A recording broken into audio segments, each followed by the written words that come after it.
Ben McKee, West Rucker Go Vols 24/7 here with our Around the Horn inside of Lindsey Nelson Stadium after Tennessee completes its sweep of the Knoxville Regional with a 12-3 emphatic win over Southern Miss.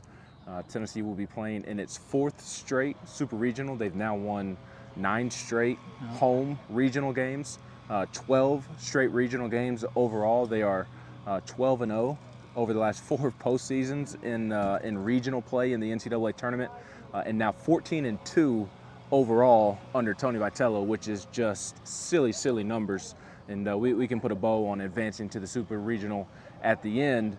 But to me, the storyline tonight, Wes, was kind of the middle of the game, that bottom of the 5th inning and the top of the 6th. Southern Miss gave a nice jab there in the bottom of the 5th, scoring on taking advantage of a leadoff error, a 1-out walk, runner's interference that prevented an inning-ending double play potentially, and they take the lead 3-2, and then, I mean, literally just like that. I mean, Tennessee just a huge swing back. A couple guys get on base, and Kavaris Tears has a huge 3-run home run that gives them the lead, and that prompts them to score 10 unanswered over the last 4 innings. Yeah, that's definitely the swing point of the game. I mean, and we talked about this a little bit Saturday night, that whoever Tennessee was going to play in this championship game, there's an interesting dynamic when you win your first 2 in a regional. The team that's going to play you that night has just won a game to keep its season alive. So their season was on a brink. They win a game. They're going to be juiced in the first few innings of that game. You see it all the time. And so going into this, don't be shocked if in the first part of this game, Tennessee's not in a great place. And that was Tennessee's own doing in some ways, for sure. But Southern Miss also played well, pitched really well. That guy on the mound was throwing good stuff. And those guys, you know, they brought a pretty good, decent amount of fans here to get in this park for a regional. They were fired up. And they had momentum, right? Tennessee fans were frustrated. You were hearing some, 4-letter words here and there in the crowd. I mean, people came here for a party and they weren't seeing one. But you just have to wait. With this team, you just have to wait. These guys said, how many times have we talked to them this year, Ben? And they said, 1 inning away, 1 inning away, 1 inning away. And they are. With an offense like that, they're always 1 inning away. And even in those first couple of innings, I mean, it was never really nothing to freak out about. I mean, Tennessee scored first. Southern Miss answered back. Cal Stark hit a home run to give them the lead. And then really the bottom of the 5th was the only bad inning in which they played. And speaking of Cal Stark, he hits 2 home runs tonight, and both were pretty emphatic. The first one was a little more meaningful because it was a solo shot in the midst of a tie game early, and that gave Tennessee the lead.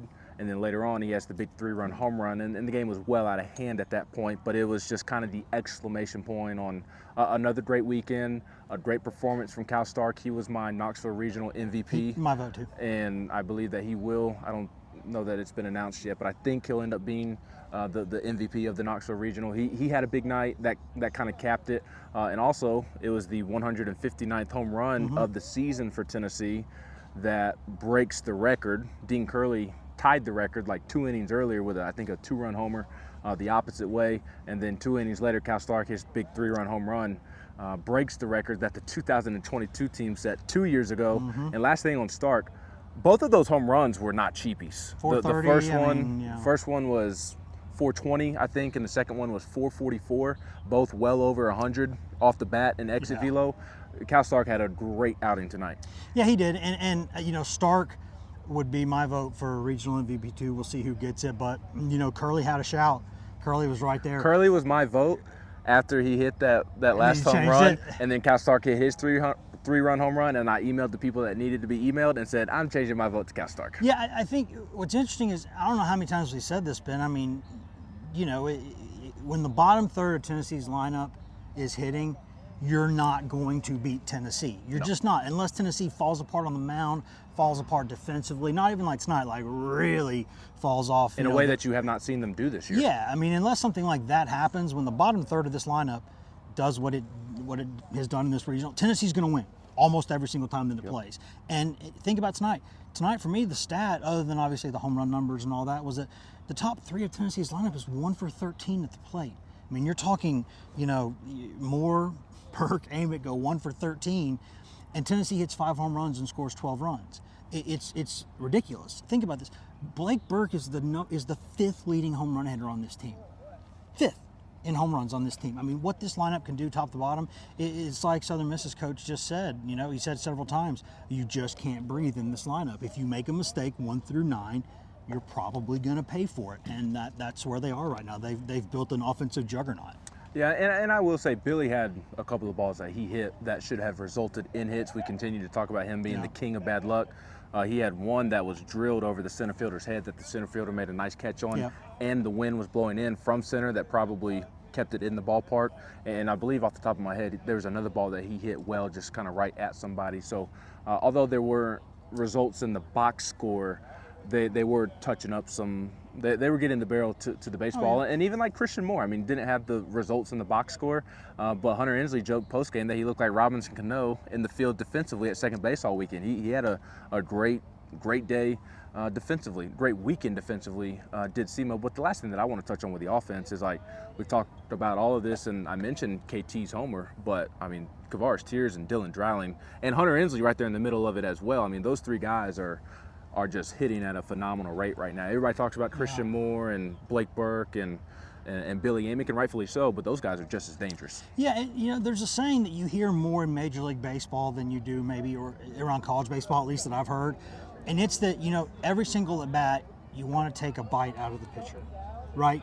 You know, very rarely do you see Tennessee go up there and just three pitches, wham, bam, we'll see you later.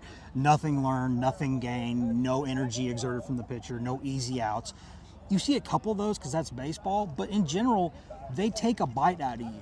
Like, the effort that is required from a pitcher to successfully navigate that top three of Tennessee's lineup, you're exhausted by the time you get through that group. So it's like, even if you win, it's like you're tired. You know, you've had to mentally and physically make your best pitches to get those guys. And then the rest of the guys, they're going to make money playing this game too. And so that's where it gets you is, you know, even in Southern Miss, that lineup today, it's got a couple of really nice hitters in that lineup. The bottom of it has some places where you can kind of take a breath. Most teams do. Tennessee doesn't. That's the difference. Yeah, and speaking of that Southern Miss lineup, Tennessee pitchers, it was just two of them, Xander Sechrest and Nate Snead. I thought that they were terrific today. And I thought Xander and Nate pitched really, really well. Even when Xander, quote unquote, ran into some trouble. I mean, I thought Southern Miss's offensive success was induced by Tennessee mistakes, and mostly around Xander. I thought Xander, outside of maybe a batter or two, he had a walk one inning and then got barreled maybe twice a little later in his outing. Outside of that, Xander was terrific. And then Nate Snead came in and did what Nate Snead does. So that Southern Miss offense, my point is that Tennessee, I thought, aided all of their success today, and that was a Southern Miss offense, kind of what you just got done talking about. They beat Indiana earlier in the day 15-1, and that Indiana pitching staff at this point in the weekend was very questionable, as you saw if you paid attention to that game.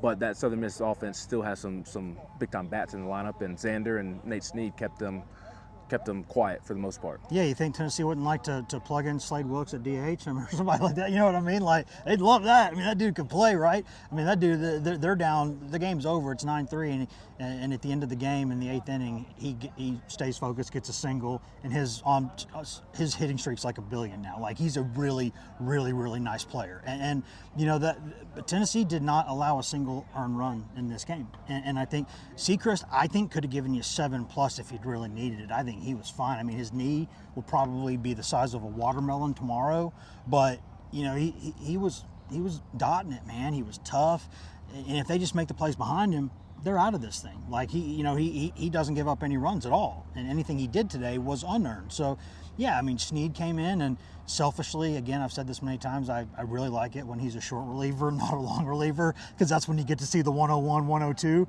So he's just, 96, 97, 98, just get me over, get a little command. And he's fine. He was throwing off speed well today. They got guys, man. They had an army of guys who still could have come out there this game if they needed to, and they'd have been just fine pitching tomorrow. So, I mean, that's again, there's levels in this game, and where Tennessee is right now, you want to take advantage of it and win something out of it, but they're really good. No doubt about that, and they'll be back in action next weekend as they host a Super Regional for the 3rd time in 4 years. It'll be their 4th straight Super Regional that they play in, and it will be against East Carolina or Evansville. East Carolina thumped Evansville this evening after thumping VCU a little earlier in the day, so there will be a Game 7 in Greenville tomorrow on Monday. So we don't know who Tennessee will be playing, but Super Regionals, they're staggered starts. So some will start on Friday, some will start on Saturday. So we'll be sure to post the schedule on GoVols 24/7 as we always do when it comes out, and we will have plenty of coverage, all the coverage that you need, both of Tennessee's sweep of the Knoxville Regional and then the Super Regional, 2 wins away from a possible trip to Omaha, 3 in 4 years. That's pretty good, if I don't say so myself. That'll play. That'll play. He's Wes Rucker. I'm Ben McKee.